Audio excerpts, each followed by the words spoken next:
हम बीमार क्यों पड़ते हैं, उसका एक सबसे बड़ा कारण है कि मालिक ने, ईश्वर ने, अल्लाह ने दुनिया में चीज़ों को जो बनाया है हमारी यूज के लिए, उनको कई चीज़ों में डिवाइड किया है और हमको उसी परसेंटेज के हिसाब से सेवन करना चाहिए। जैसे कि मालिक ने या ईश्वर ने खाने की चीज़ों में सब्जियां और फलों को, सब्जियां और जो फल होते हैं उनको 70% बनाया है, और जो अनाज होते हैं, अनाज का मतलब दाल, चावल, आटा, गेहूँ, मटर, चने, मसाले वगैरह जितने आ जाते हैं, ये सारी चीज़ें इनको 20% में बनाया है।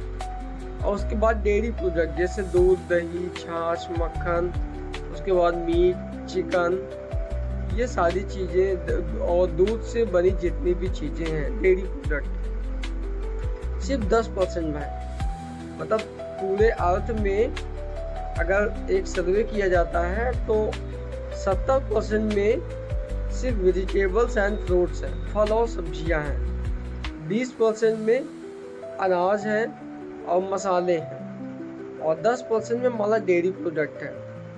डेयरी प्रोडक्ट में हमारा ब्रेड, मक्खन, दूध, दही या दूध से बनी सारी चीज़ें, या मीट, रेड मीट या चिकन, ये सारी चीज़ें, अंडा, ये सारी चीज़ें आ जाती हैं। हम लोग क्या करते हैं, 10% वाले को हमने 70% कर दिया और 70% वाले को हमने 10% कर दिया। अगर हम किसी को पालक की सब्जी खाने को बोले तो लोगों को अच्छी नहीं लगती, चौलाई की सब्जी बोले तो अच्छी नहीं लगती, लौकी कुंडे की सब्जी अच्छी नहीं लगती, सबको घास घूस लगती है। उनको चिकन खाने को बोलो अच्छा लगता है, मटन खाने को बोलो अच्छा लगता है, उनको पनीर बोलो बहुत अच्छा लगता है, मटर पनीर बोलो बहुत अच्छा लगता है। तो आप चेक करो आप खाने में क्या करो। उनको डेयरी प्रोडक्ट, दूध, दही, मक्खन, ये बहुत अच्छा लगता है। तो हम बीमार क्यों पड़ते हैं? हमें जो आजकल नॉर्मल, अगर बीपी का चैलेंज, शुगर का, थायराइड का, माइग्रेन का, सर्वाइकल का या गैस प्रॉब्लम, ये जो सारे चैलेंजेज आ रहे हैं, ये सिर्फ हमारे खान पान की वजह से है। हमको क्या है, हम लोगों को खाने में फ्रूट्स और सब्जियां ज़्यादा खानी चाहिए, फाइबर की चीज़ें ज़्यादा खानी चाहिए। हम लोग क्या कर दिए, फलों को भी बहुत कम, ना के बराबर खाते हैं और ज़रूरत भी नहीं समझते, और सब्जियों को भी हम लोग ज़्यादा नहीं खाते हैं, और उसकी जगह हम लोग डेयरी प्रोडक्ट ज़्यादा यूज़ करते हैं, जिसकी वजह से हम बार बार बीमार होते हैं। हमारा इम्यूनिटी पावर भी डाउन हो जाता है और हम धीरे धीरे करके एक ऐसी कंडीशन में पहुंच जाते हैं जहां से हमें कंटिन्यू दवाएं खानी पड़ती। जैसे कि अगर एक बार बीपी हो गया तो बोलते हैं जब तक जीना है तब तक खानी है दवाएं। शुगर हो गया तो बोलते हैं जब तक जीनी जब तक दवाएं खानी है। उसके साथ थायराइड हो गया तो बोलते हैं जब तक जीनी तब तक दवाएं खानी है। और आजकल तो छोटे छोटे बच्चों को, छोटे छोटे जितने भी बच्चे, सबको चश्मा लग गया है। एक आम बात हो गई है चश्मा लगना।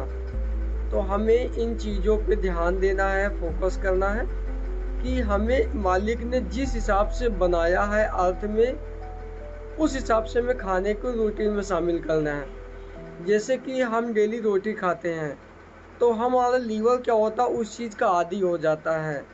तो हमें क्या करना चाहिए कि चीज़ों को बदल के खाना चाहिए। जैसे कि कभी कभी सबूत अनाज खा लो, जैसे शाम को चने हैं, चने आप पानी में भिगो दो, मूंग भिगो दो, थोड़ा सा गेहूं भिगो दो। सुबह आप नाश्ते में चने और गेहूं की घुंगरी बना लो। सबूत अनाज खाना चालू कर दो, कोशिश करो आप सबूत अनाज खाने की। चने चबाना चालू कर दो। चने में जैसे सब्जियां वगैरह है, सलाद वगैरह, टमाटर है, प्याज है, शिमला है, गाजर है, खीरा है, ये सब चीज़ें ऐड करके इनको खाना साथ में चालू कर दो। जब आप इनको साथ में खाना चालू कर दोगे तो आप अपने बॉडी के अंदर देखोगे एक अच्छा बदलाव आने लगेगा। जैसे आप क्या करते हो, जैसे डेली आप रोटी खा रहे हो तो 2 दिन रोटी ना खा के 2 दिन सिर्फ चावल खाओ। अपने लीवर को भी चैलेंज दो ताकि आपका लीवर उसको डाइजेस्ट करने की कैपेसिटी को रख सके। एक ही चीज़ को बार बार खाते खाते खाते खाते हमारा लीवर भी उस चीज़ का आदी हो जाता है। और दूसरी चीज़ यह है कि जो चीज़ आप खा रहे हो कंटिन्यूसली खाओ, उसके बीच में फिर दूसरी अदर चीज़ों को मत ऐड करो। दूसरे दिन कोई दूसरी, जैसे आज आप रोटी खा रहे हो तो रोटी खाओ, कल चावल खा रहे हो तो चावल ही चावल खाओ, और जैसे दूसरे दिन आप सबूत अनाज खा रहे हो तो सबूत अनाज खाओ। और खाने में हमेशा सलाद ऐड करो। आप खाने में, जब आप खाने के लिए बैठते हो तो 2 थाली रखो। पहले थाली में आप सलाद ऐड करके रख लो और दूसरी थाली में आप खाना ऐड करके रखो। पहले आपको सलाद वाली पूरी थाली को ख़त्म करना है, उसको फिनिश करना है। उसके बाद आपको सेकंड थाली जिसमें खाना होगा उसको खाना है।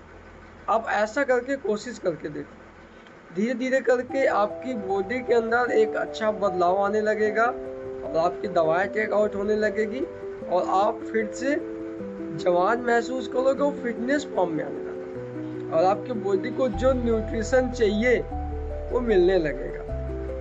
आप ऐसा करके देखो। तो आप कोशिश करो 70% अपने खाने में फल और सब्जियों को शामिल करो, वेजिटेबल्स को शामिल करो, सलाद को शामिल करो और हमेशा खाने में 2 प्लेटें बनाओ, पहला सलाद का, दूसरा खाने का।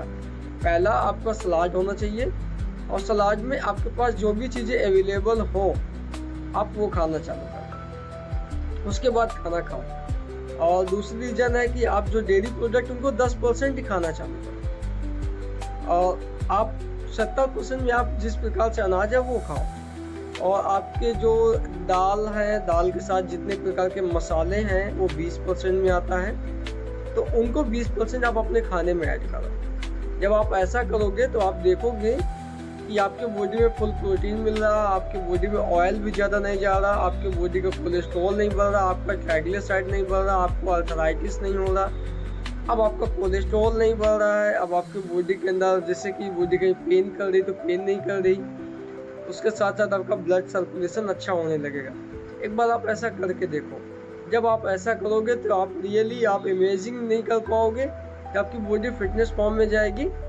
और उसके साथ साथ हमें पानी का जरूर ध्यान देना है, क्योंकि पानी ही खाने को हजम करता है। तो 2 से 2.5 लीटर 3 लीटर समथिंग आपको पानी पीना है और अपने वेट के अकॉर्डिंग। लेकिन एक एवरेज की बात करें तो कम से कम 12 से 14 गिलास आपको पानी पीना ही पीना है। ओके, तो आई थिंक सबको समझ में आ गया होगा। ओके, है खाने के तरीके को हम बदल करके फिटनेस फॉर्म में ला सकते हैं, क्योंकि change your breakfast change your life. और अगर आप चाहते हो कि आप वर्कआउट करके वेट लूज हो जाएगा आपका, तो आप वेट लूज 100% हो जाएगा, लेकिन फैट लूज नहीं हो पाएगा। उसमें चैलेंज आएगा, आपकी मसल्स डल हो जाएंगी, फटने लगेंगी, उनको रिपेयरिंग के लिए बराबर प्रॉपर में प्रोटीन नहीं मिल पाएगा। वेजिटेबल से आप प्रोटीन लेना चालू करिए और आप एक दिन देखोगे कि आपकी दवाएं टेक आउट होगी, क्योंकि 80% आपका खाना और आपकी लाइफ स्टाइल मैटर करती है, 20% आपका एक्सरसाइज मैटर करता है। दोनों मिला के 100% रिजल्ट आता है। 80% वर्कआउट के में 20% हमारा वर्कआउट है, 80% हमारा सही न्यूट्रिशन प्लस लाइफ स्टाइल है, 100% रिजल्ट है। तो आप ऐसा करो, एक दिन आप फिटनेस फॉर्म में आ जाओ। ओके, तो आज थिंक सबको समझ में आया होगा। हम मिलेंगे कल फिर से नए टॉपिक के साथ, नए नए साथ। Okay, so thank you so much, enjoy your process. Thank you. बहुत सारी चीजें बताई कि हमें 70% किन चीजों का ख्याल रखना है। जिस तरीके से बताया जाता है कि कार्बोहाइड्रेट हमारी बॉडी की नीड है, एनर्जी का सोर्स है, बेहतरीन सा सोर्स है, तो ठीक उसी तरीके से हमें कॉम्प्लेक्स कार्ब का ध्यान रखना है, ना कि सिंपल कार्ब। यानी बहुत सारी डेयरी प्रोडक्ट लेना, बहुत ज्यादा ऑयली चीजें लेना, बहुत ज्यादा ऐसी चीजें जो बेकरी की हो, ऐसी चीजों का अवॉइड करके हम लोग ज्यादा 70% हम क्या करेंगे, अपना वेजिटेबल और फ्रूट से कंप्लीट करेंगे, तो कहीं ना कहीं हम अंदर से हेल्दी रहेंगे। तो सर ने अमेजिंग तरीके से सारी चीजों को समझाया, आपको बताया, तो सर को रिटर्न में थैंक यू बोलेंगे। हर्बल लाइफ स्टाइल में on my 3 counting, so let me count 1 2 3। Thank you so